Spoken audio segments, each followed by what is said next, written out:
So if you've got a disc brake up front, this is going to be a little bit different. So first thing we're going to do is disconnect what here, this is the speedo cable. And there's just a little retainer clip right inside here that's removed, and that just pulls out. Second, we've got the front brake cable. Now I find the easiest way to do this is to go up at the lever, turn this adjuster nut here all the way in, and that's going to take some tension off the cable. So what you want to do is you want to screw in this end, the threaded end of this brake cable is going to go inside here. That's where it came from. And you're going to screw it as far in as you can. And this is going to remove the tension from this end of the lever so that you can slip the end off. That's the easiest way to get it off that I found. Before you lift up the bike, you want to go ahead and take a 22mm and you want to loosen the front axle. So you just want to loosen it. Just break it free. This whole piece, you got two nuts here. And so we're just going to go ahead and break those free. I believe that's a 14mm. Alright, so I'm just going to break these free. Alright, so now that one is loosened up. And now we're going to go ahead and lift the bike up. Now, like my motorcycle has a lot of modifications to it, so this can be a little more difficult. The 2-to-1 exhaust, for example, blocks the bottom of the engine, so I can't use a jack under the engine. The second problem I run into is that I have really long rear shocks, and as a result I need to use blocks underneath this center stand to raise it up even higher because my rear tire touches the ground. Like as you can see right here, it's still touching the ground, and I'm lifted that much higher than standard on that center stand, and my rear tire is still on the ground right now, even on the center stand. So I'm going to go ahead and probably block this up even higher, and I'm going to use my homemade stand here. So because of my difficulty, you can do a few things. A lot of people take the straps and they're going to go ahead and wrap that. I would recommend around the neck of the frame is where I usually attack, right here, coming through here, and then underneath here. A very solid part of the frame. Very stable, as far away from the engine forward as we can get, someplace stable. And we're going to pivot that weight over the center stand. And if you want to take a look at this stand a little more, basically I built this stand so that if you can get a look at it, from just pipes, very heavy duty steel pipes, but I roll the bike into this frame, and then I go ahead and use a strap on it, and I wrap the strap underneath the neck, up over this pipe here, just ratchet it up and it'll lift the whole front end. Very stable too. Thing's damn near impossible to knock over, and this is very strong. But if you have a garage with the exposed rafters, you can go ahead and strap it to that. I don't like doing that, so that's why I built this stand. But I see tons of people who have, and I've never heard of a failure. So let me get this set up. We'll go to the next part. And so now we're going to go ahead and remove the front axle nut here. One of these is always useful. I'm just withdrawing it with my hand, supporting the weight of the wheel on my foot.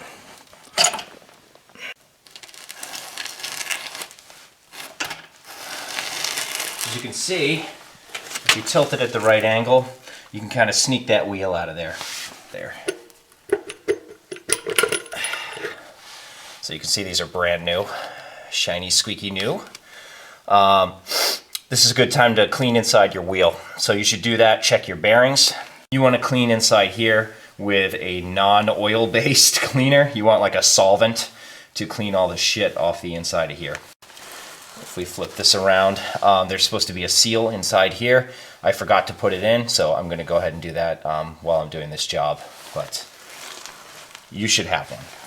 The brakes, these are brand new.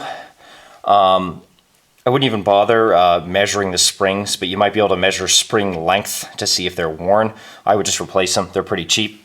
The brakes themselves, you basically measure the thickness of the pad, or rather the shoe material here. That'll tell you how much it's worn. If it's really old, just replace it. Don't mess around. If you don't know how old they are, replace them. The same thing with these. I had basically plenty of shoe depth on them, but I have no idea how old they are.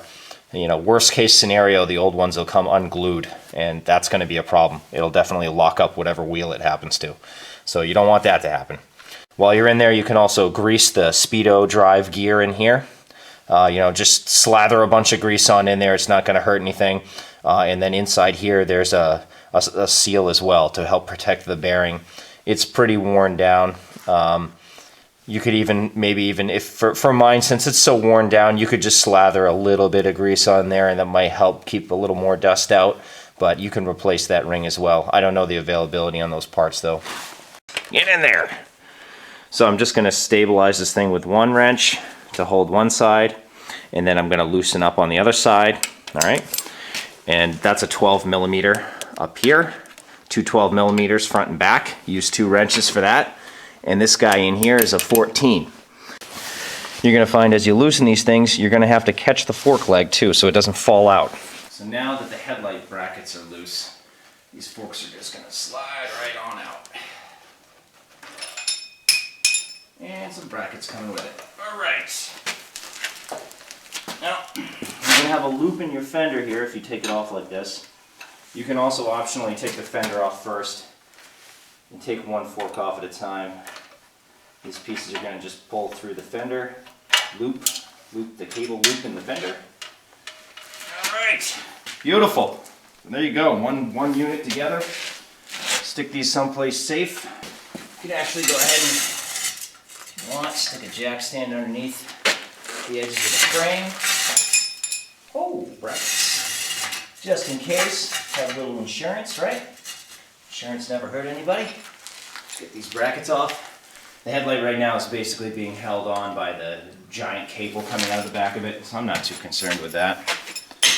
I want to remove the fork boot and or dust cover if you've got one of these on here. If you've got OEM forks, you're going to have a little dust cover, not a whole fork boot. I highly recommend the boots. How do you tell if your fork seals need to be changed? You can push it down a few inches and travel. So you push it down, and what you're going to do is you're going to see, you're going to see, like right now I can see clearly an oil line. You see I was able to push it down from here all the way up to there, and I can see a clear oil line. You see that? See, I can wipe it off. That's a lot of oil coming out of that. That's probably too much, and if you look at the seal itself, you can probably see a little bit on there too. The next thing you can do is actually, see these little dust caps right there? You can actually get them off by hand. You see that? But just so you know, these special nuts, can you see that locking mechanism right there? See that? It's got a little sort of lip that hangs off on both sides. So if you're taking these apart for the first time, take a look at these nuts. Make sure they're actually the correct type of locking nut and that somebody didn't just lose it and replace it with a normal nut. And this guy just comes off. And again, we can clearly see the directional arrow right there. These are the oil drain bolts from the forks. So the way that you drain it is you take the screw out, you have something to catch the oil underneath it, and then you're going to go ahead and push on the top. You're going to push on the top of the fork to compress it, and that's going to shoot the oil out. You're just going to do that until you pretty much get all of it out.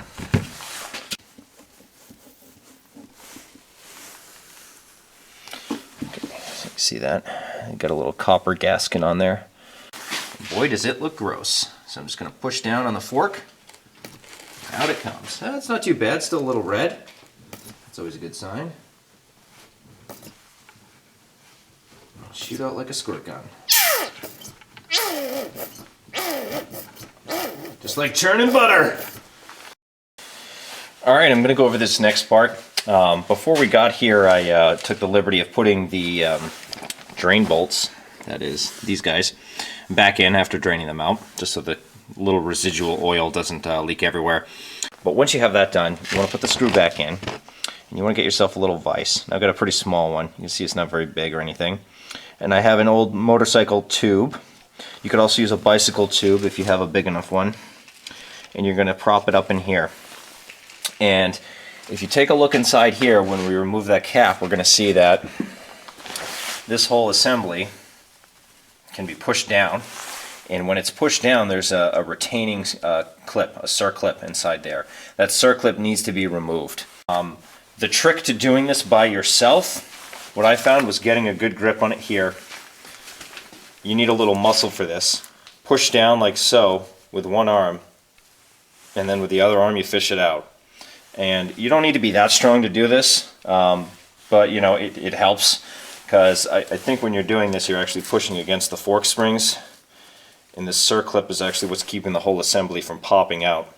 So you're going to do that, you're going to fish out that circlip there, and then this whole thing's going to come loose, and it's going to be under spring pressure when you do this. So when you let off it, don't just let go of the screwdriver, it could fly out.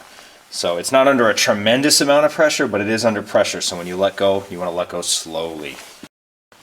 Alright, so you can see that we got this off, and this is what the cap looks like. It's got a little O-ring here. That's what we pushed down on with the screwdriver. And this is the circlip. And the way that I got that off was, I pushed down, okay, here's the cap thing. I push inside here with the screwdriver. And as I'm pushing down with the left arm, this becomes visible, the circlip. And I use this pick from a hook and pick set. And I can get behind the outside edge of the ring and push it in with this pick. And the key is I came from the outside here, from the top and out, and got underneath it from one side and just pulled it up. And at some point I can grab the ring with my finger and pull it out. Then as you release the cap and the screwdriver with your left arm, this spring is going to pop up here. And here's your fork spring. Alright, what I'm going to do now is I'm going to have to put these things back on the vise for the next part. What I'm going to do is shove a paper towel in here, like this, to keep the oil from dripping out, because I'm going to have to invert them when I put them up there. I just don't want them leaking shit everywhere, so I'm going to stick one of these heavy-duty paper towels in there, just jam it up there a bit, and I'm going to do that for both of them, and then we'll get that mounted up. Alright, this next section can be a bit of a pain in the ass. The one with the fork clamp here, there's another bolt that's recessed inside here, and on the other side, the other fork rather, that we're going to have to remove. And something like this, and this is an H6 or a hex 6mm head, will work for the one right here. It'll fit in between here when the nuts are removed. But on the other one, this is going to be too short. So you're actually going to need one that's nearly twice the length. So you need a deep reaching hex one. So I'm going to have to do this by hand, and I'm also going to have to tighten it by hand because there's no way that I can get this in there and properly torque it down. But it'll be okay. That's how I did it originally. But so if you can, get to the store and get one of these H6 heads, but you want the extra long one for sure. So I'm going to go ahead and remove that now. And as you can see, we basically mounted this on the vise in the inverted format with the inner tube wrapped around here just to hold that steady. And that's just going to hold this thing, because this could be a little bit of a pain in the ass to remove for the first time, but I've serviced these forks before, so they should be just fine. But once this recessed bolt is removed, again, note the copper washer on there. This is the H6 bolt. Once that's removed, what's going to happen here is this whole fork tube can slide out.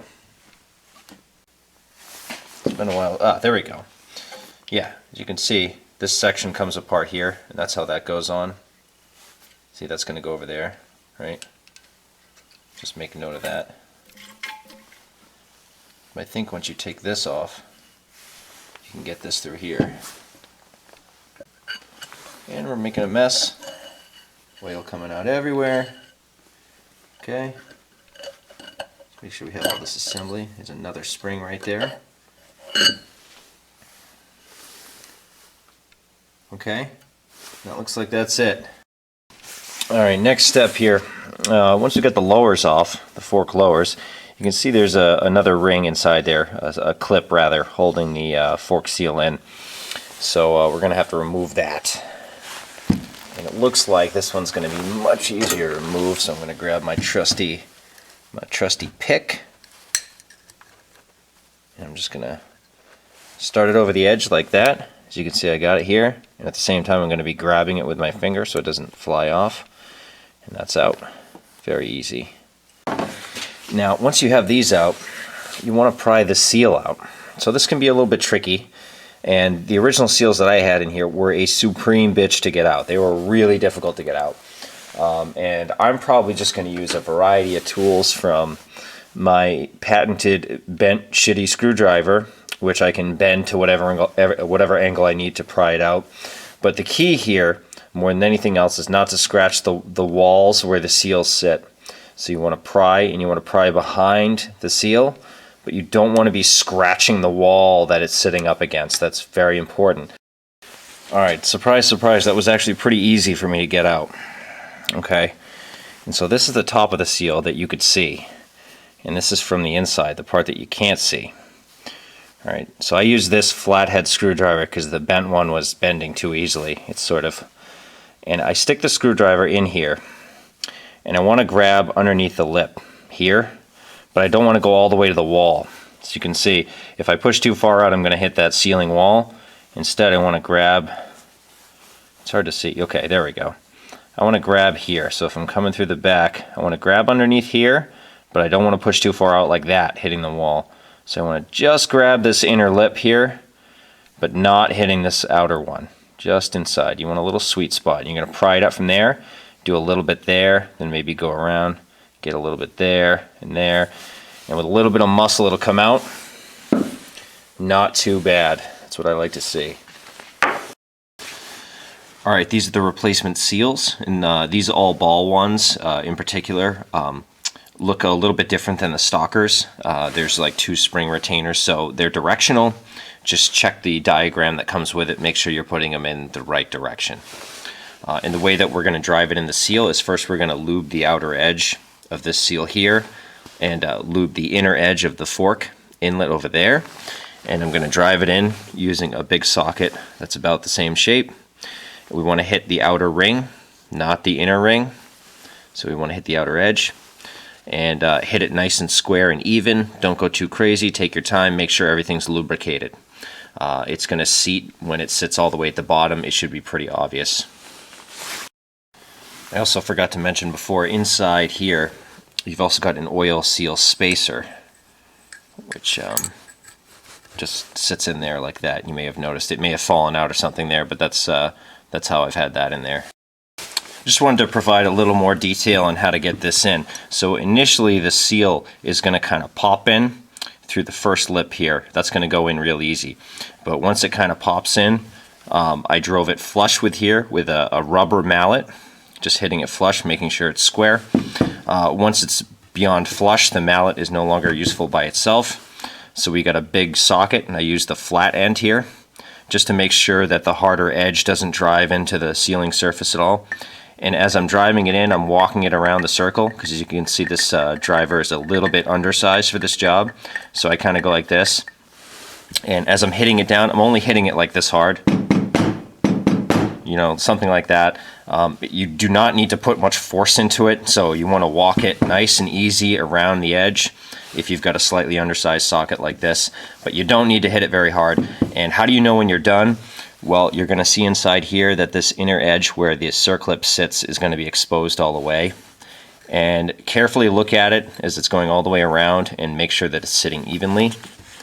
I mean, it's pretty easy to tell that it's in all the way, as the ridge for this circlip will be exposed, and that's just going to pop in. So now that's in. See, very easy. And that's basically it. So take your time, go easy, don't hit it too hard. Alright, next part, we take this whole assembly. Okay, cap's coming off. We have the spring on here, and there's a little plastic collar on there too. Set the little cap aside. You want to stick that in. That's the top of the fork tube. Sorry, right there. So that's going to go in. Just kind of shake it a little bit.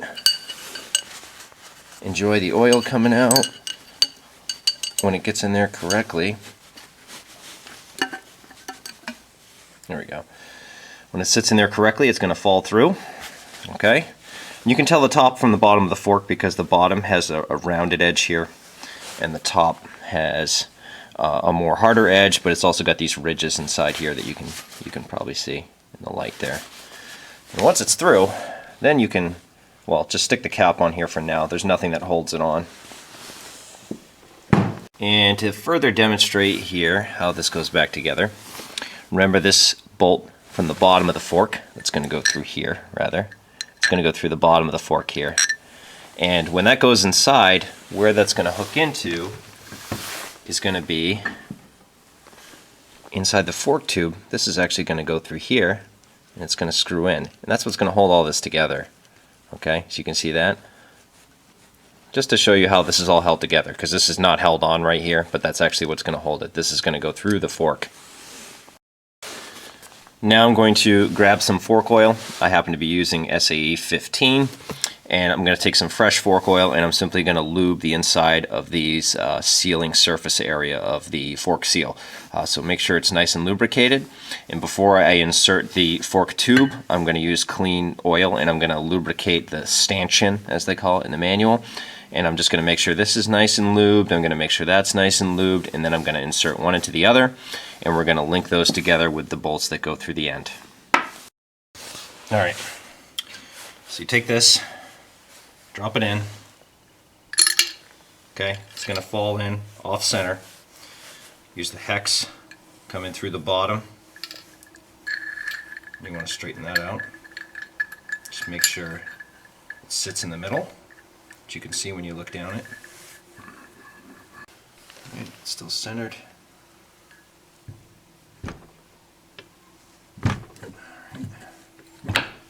Now you want to put this in. And the spring also goes in. Okay, so what we do is we use the spring right here to push on that tube. I had to center it. I used the hex key, stuck it through the bottom of the empty bolt hole to center that one piece. All right, insert the tube, then stick the spring in, and when you push on the spring, that's going to push on that other tube so that you get good contact. And you hold this with your thumb, that's what I was doing, and then you put the bolt in the other end, and then you drive it in until you get it locked in. And you're only going to need a few turns before it starts to get tight, and then that'll do it. The manual doesn't seem to specify a torque spec for inside here with the crush gasket, and I'm sure you don't need that much torque on it. And also, don't forget to tighten your drain bolt here on both sides before you go on much further, because you don't want oil spilling out. Alright, so we're going to set this up. So we're going to actually support it from the stanchion and not the lower. And that's because if we support it from the lower, the tube is going to have a tendency to fall inside the lower, which is not what we want. We want it to hang it from here so that gravity keeps the thing fully expanded. We're going to have to reinsert the top. You can take this opportunity to do a final tighten at the bottom of that bolt holding the upper to the lower. And that's about it. We're going to put that cap back on here, hold that down with the screwdriver, and we're going to get the circlip in there. And before you do that, make sure you don't forget to put fork oil in it. So you're going to have to check your manual. For my particular model, it was 130 cc's per fork leg. But if you're using aftermarket springs or a different model, this could vary. So check that out. You should use a clean container to measure the oil. In here, I go a little bit over 130, and that's because you're going to lose some oil to the sides of the container or everything, or you're going to have to sit there for 15 minutes letting the last little bits drain out. Alright, at this point, before you put the oil in, you can actually withdraw the spring from here, which, haha, I wasn't even thinking of that before, but pull the spring out. Then you can use something like a little funnel, and you can just pour it in that way. Make sure you have the right fork for the right side, because it doesn't matter. Protrusion right there for the drum brake, closed end on the drum brake. That's on the left side if you're sitting on the motorcycle. Put the fork tube in, and I'm just going to tighten the top clamp up a little so that it just doesn't fall out. So I'm just going to slide it through. Right? I'm not really worried about aligning it or anything right now. I just want it to not fall out. Alright, so don't try to do the top like I just did. It was really stupid because then I needed to use my leg to hold up the fork and then 2 wrenches at the same time. Bad idea. Okay, so tighten the 14mm lower one just enough to hold it on. Don't worry about alignment yet. Alright, let's talk about aligning the forks. As you can see, I just threw them in here at first to just get them in here. So you start by tightening the 14mm, keep it in place. Then snug up the 12s just a tiny bit, okay? And then loosen the 14.